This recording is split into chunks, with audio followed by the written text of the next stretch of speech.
الحمد لله رب العالمين والصلاة والسلام على سيد المرسلين وعلى آله وأصحابه أجمعين أما بعد فأعوذ بالله من الشيطان الرجيم بسم الله الرحمن الرحيم للرجال نصيب مما ترك الوالدان والأقربون وللنساء نصيب مما ترك الوالدان والأقربون مما قل منه أو كثر نصيبا مفروضا صدق الله العظيم. وقال النبي صلى الله عليه وسلم من فر من ميراث والده قطع الله ميراثه من الجنة يوم القيامة. وقال النبي صلى الله عليه وسلم تعلموا الفرائض وعلموها فإنه نصف العلم وهو ينسى وهو أول شيء ينزع من أمتي او كما قال رسول اللہ صلی اللہ علیہ وسلم. محترم بزرگوں اور اسلامی بھائیوں، میں نے آپ کے سامنے قرآن کریم کی سورہ نساء کی ایک آیت تلاوت کی ہے اور دو احادیث پیش کی ہے. سورہ نساء کی جو آیت میں نے آپ کے سامنے تلاوت کی ہے وہ وراثت سے متعلق ہے اور جو دو احادیث پیش کی ہیں وہ بھی وراثت سے تعلق رکھتی ہے. زمانے جاہلیت میں دستور تھا حضور صلی اللہ علیہ وسلم کی بعثت سے پہلے کہ لوگ مردوں کو تو وراثت میں حصہ دیتے تھے اور اس میں بھی بہت بے اعتدالی تھی. مردوں میں صرف اولاد کو حصہ ملتا تھا، والدین کو وہ بھی حصہ نہیں ملتا تھا. اور عورتوں کا وراثت میں حصہ دینے کا کوئی نظام ہی نہیں تھا کہ عورتوں کو وراثت میں حصہ دیا جائے. جب اسلام آیا اور اسلام پوری دنیا کے لیے رحمت بن کر آیا، حضور صلی اللہ علیہ وسلم کو پوری دنیا کے لیے رحمت بنا کر بھیجا گیا، تو اللہ تبارک و تعالیٰ نے اپنے نبی کے ذریعے وراثت کے احکام بھی واضح طور پر فرما دیے. شروع میں تو وصیت کا حکم دیا گیا کہ اگر کسی کی موت کا وقت قریب آ جائے تو اس کو چاہیے کہ وصیت کرے. کتب علیکم اذا حضر احدکم الموت ان ترک خیرا الوصیۃ للوالدین والاقربین بالمعروف حقا علی المتقین. شروع میں یہ حکم دیا گیا کہ وصیت کی جائے، مرنے والا باقاعدہ وصیت کرے اور وصیت کر کے جائے کہ اس میں کن کن لوگوں کا حصہ ہے، اور خاص طور پر والدین کے لیے بھی وصیت کرے اور جو قریبی رشتے دار ہیں ان کے لیے بھی وصیت کرے. صحابہ کہتے ہیں کہ جب یہ آیت نازل ہوئی تو ہم لوگ اپنا وصیت نامہ اپنے سرہانے لکھ کر رکھتے تھے کہ کب موت آ جائے اور ہمیں وصیت لکھنے کا موقع نہ ملے. چونکہ اللہ تبارک و تعالیٰ کا حکم تھا حقا علی المتقین کہ جو لوگ اللہ سے ڈرتے ہیں ان کے اوپر وصیت کرنا ضروری ہے. شروع میں یہ حکم تھا کہ وصیت کرنا ضروری تھا، لیکن بعد میں وراثت کی آیت نازل ہوئی. اس کی بھی مناسبت یہ ہوئی، حدیث کی کتابوں میں واقعہ لکھا ہے کہ حضرت سعد بن ربیع رضی اللہ تعالیٰ عنہ ایک صحابی ہیں. ان کی اہلیہ حضور صلی اللہ علیہ وسلم کی خدمت میں اپنی دو بچیوں کو لے کر آئی اور کہنے لگی کہ حضور میرے شوہر سعد بن ربیع غزوہ احد میں شہید ہو گئے اور یہ ان کی دو بچیاں ہیں، ان کا حق ان کے چچا نے لے لیا. ساری دولت جو سعد بن ربیع نے چھوڑی تھی وہ سعد بن ربیع کے بھائی نے لے لیا، یعنی بچیوں کے چچا نے. تو حضور صلی اللہ علیہ وسلم نے توقف فرمایا اور اللہ کے حکم آنے تک وہ انتظار کیا. اس کے بعد آیت میراث نازل ہوئی ان الذين يأكلون اموال اليتامى ظلما انما يأكلون في بطونهم نارا وسيصلون سعيرا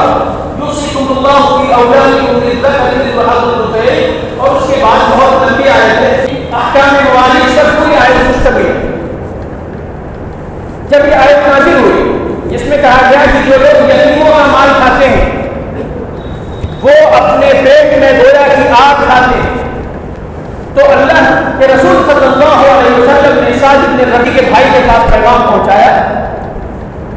کہ تم اپنی بھتیجیوں کو جو ان کے والد نے چھوڑا ہے اس میں سے 2/3 مال دو، یعنی پورے مال کا 2/3، اور پورے مال کا 8واں حصہ ان کی بیوی دے دو، باقی جو بچے تم دے دو۔ سعد بن ربیع کے بھائی نے سعد بن ربیع کا جو حصہ دیا تھا ان میں سے 8واں حصہ ان کی بیوی کو دیا گیا، اور ان میں سے 2/3 حصہ ان کی بیٹیوں کو دیا گیا، اور باقی جو بچہ وہ حصہ ہونے کی حیثیت سے سعد بن ربیع کے بھائی نے دیا۔ اس کے بعد اللہ کے رسول صلی اللہ علیہ وسلم نے حکم فرما دیا، اعلان کر دیا، سن لو، ان اللہ اعطى كل ذي حق حقه فلا وصیۃ لوارث۔ آپ نے حکم فرما دیا کہ اب جو وصیت کا حکم تھا وہ منسوخ ہو گیا ہے، وارث کے حق میں اللہ تبارک و تعالی نے ہر وارث کا حصہ متعین فرما دیا ہے، لہذا اب وارث کے حق میں وصیت نہیں ہے۔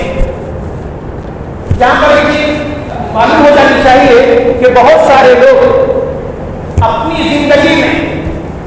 اپنے وارثوں کے حق میں وصیت نامہ بنواتے ہیں۔ شریعت کی نظر میں اس وصیت نامے کا کوئی اعتبار نہیں، ملکی قانون جو بھی اس کے بارے میں کہے، لیکن شریعت کا حکم یہ ہے لا وصیۃ لوارث، جو شخص وارث ہو رہا ہے اس کے حق میں وصیت نہیں ہے، اس کو اللہ تبارک و تعالیٰ نے جو حصہ قرآن میں متعین کیا ہے اس کو وہ حصہ ملے گا، وارث کو وصیت نہیں ملے گی۔ اسی طرح اسی سے ملتا جلتا ایک مسئلہ اور بھی ہے،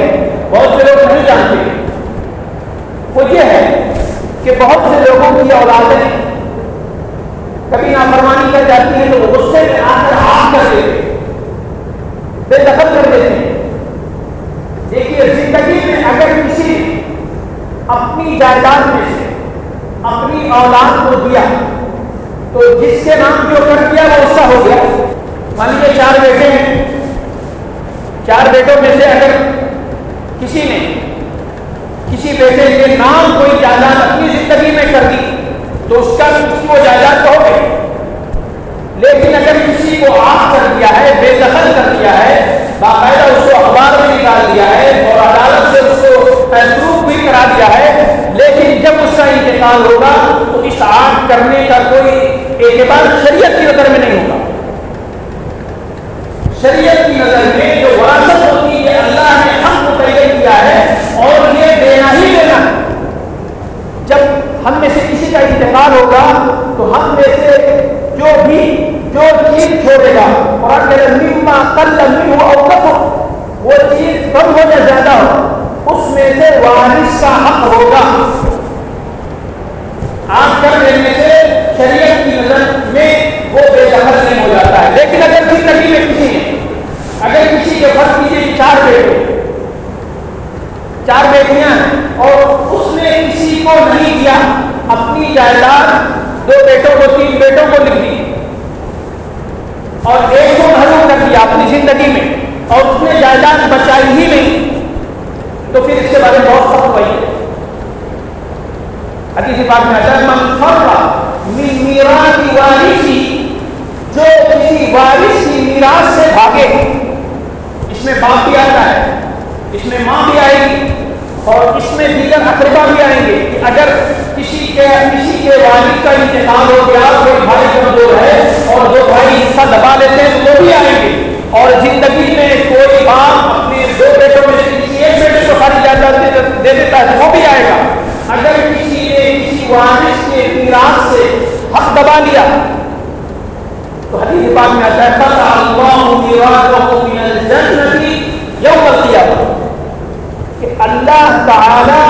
جنت سے اس کا جو حصہ ہوگا وہ قیامت کے دن کاٹ لے گا۔ بہت سخت وعید ہے، بہت سخت وعید ہے کہ اگر دنیا میں کسی نے کسی کا حق دبایا، ہاں وہ اپنا بیٹا ہی کیوں نہ ہو، اپنا باپ ہی کیوں نہ ہو، اپنی بہن ہی کیوں نہ ہو، کل قیامت کے دن جنت میں اس کا جو حصہ ہوگا وہ نہیں ہے۔ اچھا، بہن کی جب بات آئی تو ایک بات یاد رکھیے، ہمارے معاشرے میں عموماً اس میں شاید 2-4 لوگوں کا استثناء ہوتا ہے، اگر کسی بستی میں 100 گھر ہیں تو مشکل سے 2-4 گھر اس پر عمل کرتے ہیں، ورنہ مسلمان معاشرہ پورا کا پورا خاص طور پر اپنا ہندی معاشرہ، اور ہندی معاشرے میں بھی خاص طور پر اپنے یو پی اور بہار کا جو پورا معاشرہ ہے،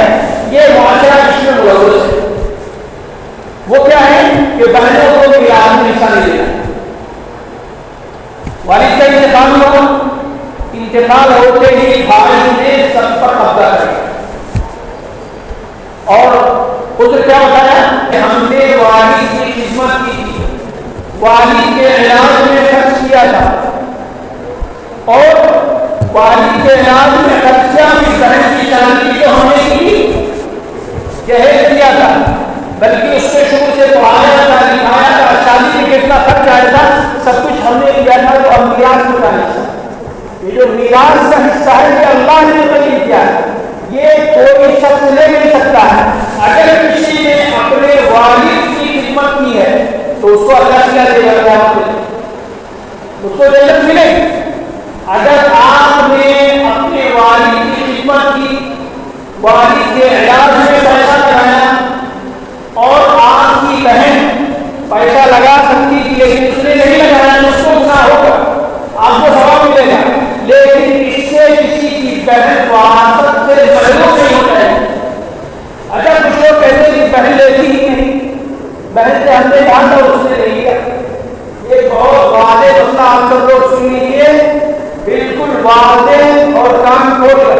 ابھی کے بعد میں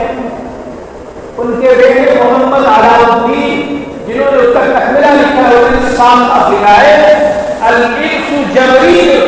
لا يسقط باسقاط، جو وراثت ہے یہ جبری ہے، یہ ثابت کرنے سے ثابت نہیں ہوتی، سمجھ گیا؟ وراثت جبری ہے، ثابت کرنے سے ثابت نہیں ہوتی، یعنی اس کو دوسرے الفاظ میں بابا نے لکھا ہے کہ کسی نے یہ کہا ترکت حقی لم یکن حقا، کسی نے یہ کہا کہ میں نے اپنا حق چھوڑ دیا، کسی وارث نے کیا کہا کہ میں نے اپنا حق چھوڑ دیا، اس کا حق چھوٹے گا نہیں۔ فرض کیجیے کہ ایک شخص کا انتقال ہوا، اس کے 2 بیٹے، ایک بیٹا کہہ رہا ہے ایک اپنے بھائی سے ہے، کسی شخص کا انتقال ہے، اس کے 2 بیٹے، یعنی وہ باپ کا انتقال ہو گیا، 2 بھائی، ایک بھائی کہہ رہا ہے دوسرے بھائی سے تو پورا لے لو ہمیں نہیں چاہیے، تو اس کا یہ کہنا شریعت کی نظر میں کوئی بھی اعتبار نہیں رکھتا، شریعت میں اس کا حصہ باقی رہے گا۔ اسی طرح بہن کا یہ کہنا بھائی سے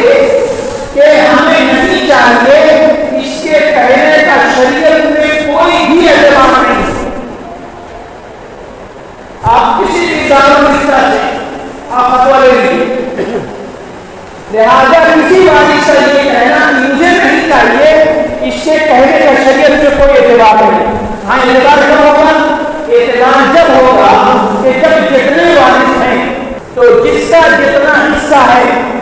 اتنا حصہ بانٹ دیجیے، پہلے بانٹنے کے بعد آپ ان کے نام لکھ دیجیے کہ یہ آپ کا ہو گیا، یہ آپ کا ہو گیا، یہ آپ کا ہو گیا۔ اب وہ چاہے تو یہ کہہ سکتا ہے کہ یہ بھائی دے دو۔ اگر والد نے بینک میں پیسہ چھوڑا تو بینک سے پیسہ نکال کر والد سے حق میں رکھ دیجیے، یہ تمہارا 50,000 ہوتا ہے، جب وہ 50,000 لے اس کے قبضے میں آ جائے، قبضے لینے مطلب ہاتھ میں لے، ایسے نہیں کسی آپ میں ایسے جزبانی کہنے تمہارا ہو گیا، نہیں، ہاتھ میں لے گے 50,000، پھر وہ کہے کہ یہ تم لے لو 50,000 واپس کر دے۔ جب یہ کنڈیشن ہوگی تب جا کے بات مانی جائے گی، لیکن ایسا کرے گا کون؟ بنا کر کے دیکھیے، بہنیں تو کہتی رہتی ہیں اور دوسرے بہت سے لوگ کہتے ہیں ہمیں نہیں چاہیے، ہمیں نہیں چاہیے، لیکن پہلے دے دیجیے، جیب میں رکھ دیجیے پیسہ، ان کے نام زمین لکھ دیجیے، پھر نہیں چلو ہمارے نام لکھیے، پبلک میں کون لکھتا ہے؟ کون پھر نہیں لکھیں۔ جب ہاتھ میں پیسہ آ جائے گا 50,000 جب ہاتھ میں رکھی جائے گی نا تو واپس نہیں کریں گے۔ ویسے کروڑوں روپیہ آنے کے ہمیں نہیں چاہیے، ہمیں نہیں چاہیے، پیسہ کسی کو کاٹتا ہے، اور ہم نے اس کو خیر کہا ہے، پیسہ خیر ہے، پیسہ فضل ہے، انسان کی ضرورتیں پوری ہوتی ہیں۔